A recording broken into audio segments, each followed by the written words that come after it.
Prime Minister Scott Morrison has apologised on behalf of the nation for failing and abandoning the thousands of survivors of institutional child sex abuse. In an address to federal parliament, Mr. Morrison said there was no promise that could be made and nothing that could be done to right the wrongs of the past. But he said the nation was now confronting a trauma and an abomination that had been hiding in plain sight for too long.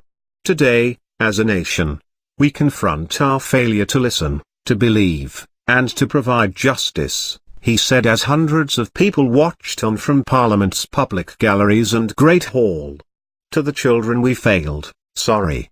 To the parents whose trust was betrayed and who have struggled to pick up the pieces, sorry. To the whistleblowers who we did not listen to, sorry. To the spouses, partners, wives, husbands, children, who have dealt with the consequences of the abuse, cover-ups and obstruction, sorry. To generations past and present, sorry.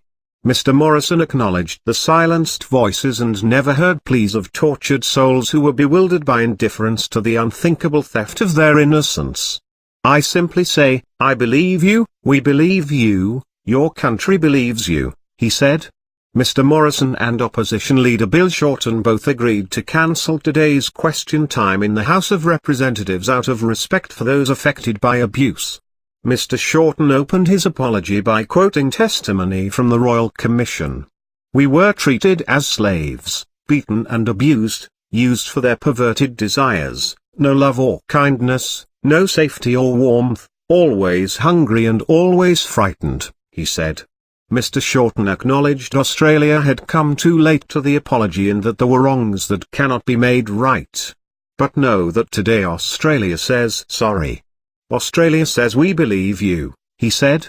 And in years to come, people will learn of your lives. They will be appalled by the suffering.